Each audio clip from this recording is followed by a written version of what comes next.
Yeah, I just always grew up in the outdoors, and that kind of evolved into me becoming a landscape slash adventure photographer. Yeah. So Well, that's me. and being based in Utah, at least for now, is a great place to pursue all of that. Yeah, But you came from Arizona, I right? did. Yeah, that's where I grew up. Specifically in Prescott.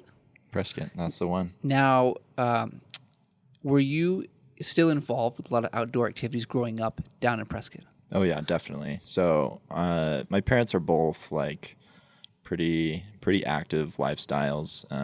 Went backpacking a lot as a kid. That was definitely like our main activity: backpacking, camping, that kind of stuff. I went on my first backpacking trip when I was 6 years old in the Tetons. Actually, funnily enough, a lot of history in the Tetons. So that was really fun. Kind of got me into it. And then yeah, I just growing up, we would always go on hikes for like I don't know our weekend activities. Yeah, that's kind of crazy to me because, like myself, growing up in the Midwest, Yeah. I never went backpacking. Not I never as even much of thought an about option, yeah. backpacking. I mean, and here you're doing it 6 years old. Yeah. Like 6 years Crazy. old, I was like, oh, T-ball, bro. Like, we're doing T-ball. Right. But like you're like, no, we're just gonna go backpacking, you know? And like that's super cool. So like, you had this passion for the outdoors pretty much your entire life. Yeah, definitely. When you were younger, what was like your favorite place to go to? And has that changed now that you've seen so many other places? Oh yeah, 100%. I think it's funny because it's like a different kind of like favorite place. There's places that are like nostalgic for me that I like grew up going to they're just like they have that history with me. But then there's other places that I've been to since that now I'm like, this place is absolutely gorgeous. But it's not in the same. I don't know. It's not like the same kind of love. It's a different.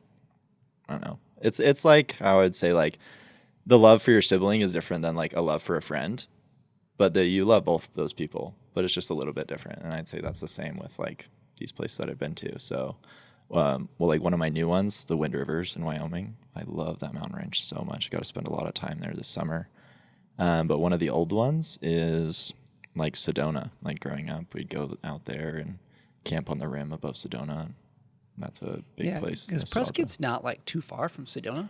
Yeah, it's just over the hill. You kind of have to, well, you can drive over the mountain to get there. It takes a little bit. It's about like an hour or 20 minutes. Yeah, it's not too bad. Not too far. Now, you're also involved with like a lot of other outdoor activities that's not just photography.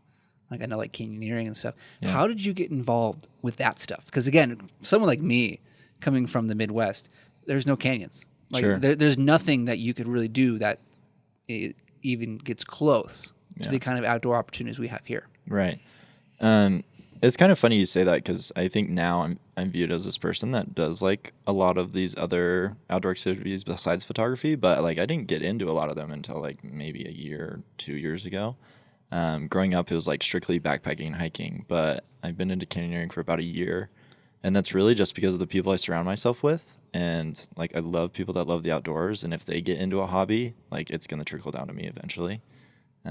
So yeah, that's how that happened. Now, you do canyoneering, but you don't rock climb. No. Why is that? Like, what's the difference there? Yeah, I get this question so much. For me, I think it is so much easier to have your camera on you and be able to take photos while you're canyoneering. Well, in most canyons, there's some canyons that make it very complicated, but in rock climbing, it's hard to start out in that way. I mean, there's people like Jimmy Chin who do it really well, but I'm obviously not at a point, and I don't really, I guess, want to put in the effort into rock climbing because it takes so much other focus besides, like, I can't focus on photography and that at the same time in the beginning. And so rappelling is like pretty easy to get into. Obviously, you have to be careful of what you're doing and be focused on that as well. But for me, it just comes more naturally, I think. So I can also be on camera, which is what I'm the most passionate about. So if I'm able to do that while we're canyoneering, I'm a happy camper, canyoneer. Happy canyoneer. Yeah. We should make a new hat for that. We should. But it's kind of cool because you can combine two passions like that and not have to sacrifice one for the other. That's my favorite thing about photography, I think, is that like it is just opens so many doors. It's like I've heard like interviews with like actors before that say that too. It's like you get to learn all these like random skills because you're an actor and you're playing all these different roles in a movie. And I feel like that in photography, like it's gotten me to so many places, like shooting like kind of off-road content. I've learned so much about that just because photography got me into that world, or like overlanding or canyoneering, stuff like that. It's just a really cool way to get into something and still be able to do what you love. Yeah, and you talk about off-roading. I know you're a big fan of the Broncos. I am a big out fan there. of the Broncos. What do you enjoy shooting about off-road content in particular?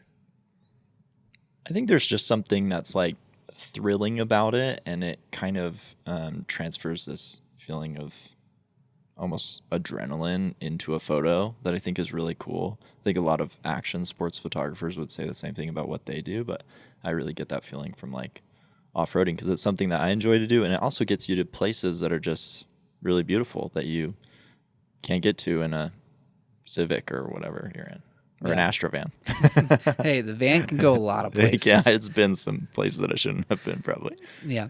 No, and I think that's really great. You know, it's definitely a side of photography that I haven't done much in. You know, when we tried doing that down in Arches a couple of weeks back, I was like, yeah, I know, I'll try it, I guess. Like, it doesn't interest me. But, like, you know, you can get great photos. And I think it's another thing, and I think you are also a really great example of this, of wanting to explore new spaces. Oh, yeah. To see what's out 100%. there. And it just changes what you can do. It helps you grow in ways you never thought possible. And it keeps you excited and from like burning out. Like if I was taking landscapes every single day, Right. I'm gonna get tired of that. So I got to switch it up and shoot a Jeep or shoot a Bronco or whatever that is. But yeah, changing it up with like the genre you're shooting, I think is so helpful. Yeah, and I think that's a good point because I know I felt that way recently a little bit about my own work. It's like, well, you know, landscapes are good, but like it just gets boring. And I'm like, I'm tired of it. Mm-hmm. And doing what you do, at least, you know, whether it's canyoneering or a bunch of hiking, going to places that a lot of people might not normally go to, it's like, just keeps things lively. Spicy. Yeah. And, you know, and especially like, you know, if you can go up to the Tetons or go down in the desert, you can have a change of scenery, which has got to be one of the coolest parts about living in a place like Salt Lake. Yeah. Just There's so much like within 3 hours, basically. The accessibility. I mean, not that you can't go find new places and different things in places down like Arizona or even up in Wyoming and Tetons, but from Salt Lake, if you're willing to drive 3 hours, you can have darn near anything you think. Pretty central to just a lot of really cool stuff. Yeah. What do you think is the coolest experience you've had out there in the outdoors? What would you say that is? Oh my gosh. Dang, that's a really good question. I think my favorite kind of outdoor experience is showing other people a place that they've never seen before. But what brought this to mind is it's even cooler when you get to do that to yourself, which sounds hard. But what I'm thinking of is last summer I went to this place in the Wind Rivers. I had never been there before. I'd seen photos of it, but like that's so much different than being there in person. And I hiked in the dark because I wanted to see it for sunrise, which is a really good way to show yourself a new place without with the element of surprise, I guess you could say. So that's a really, really cool experience that's special to me, especially because I was like sharing it with friends. We all got to experience that at the same time. Yeah, that's cool. That is a really fun part of what we get to do. You know, we've had that experience taking people down southern Utah to places they've never been. They've seen pictures of, like you said, but you come in the middle of the night and you're like, hey, set up camp. You know, you can't see anything, and you wake up and you're like, this feels like a different planet. Yeah, like this is cool. Yeah, very and cool. It's a fun experience.